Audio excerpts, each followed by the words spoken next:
des terrains inondables ont pu être considérés comme constructibles. Ça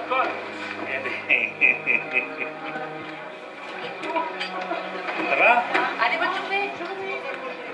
Vous savez qu'il y a une plainte en pénal. Qu'est-ce que vous en pensez? Écoutez, dans un premier temps, déjà, on va bien évidemment laisser venir la plainte, hein, considérant que vous savez qui c'est, d'où cette plainte émerge.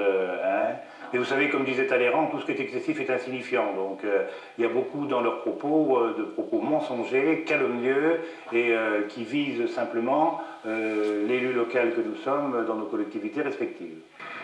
Tous les permis qui ont été donnés dans cette zone, donc c'était des lotissements spécifiques, qui ont été analysés par les services instructeurs, qui sont passés en commission des sites, et pour lesquels il y avait un avis favorable. Donc tout ça, ça a été clairement identifié par les services instructeurs de l'État, et la collectivité donc, avait fait les dossiers pour que cette zone soit aménagée, bien évidemment.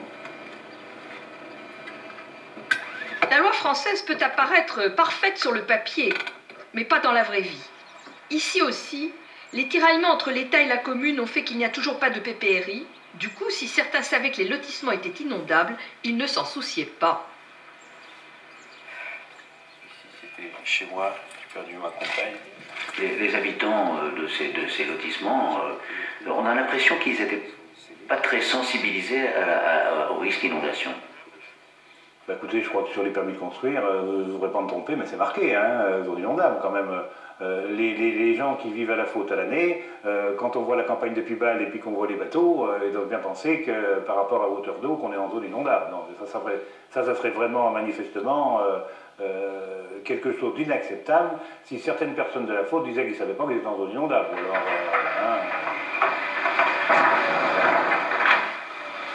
Apparemment, il faut des catastrophes pour agir.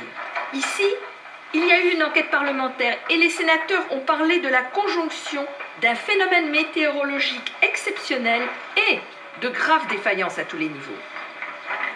C'est la digue qui a été refaite. Depuis. Qui a été refaite depuis. Ouais. Elle était moitié moins haute. Ouais.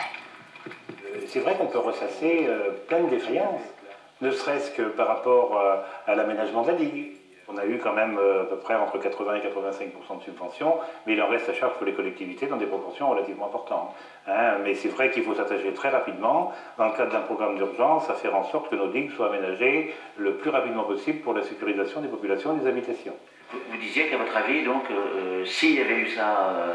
Ah ben bien sûr, avec des, vous savez bien, avec des si, on peut tout corriger. Je pensais bien que si on avait prévu, il y a longtemps qu'on aurait fait la totalité des digues, mais de mémoire d'anciens, jamais un tel cataclysme s'est produit sur le littoral vendéen, quoi, surtout à cette hauteur.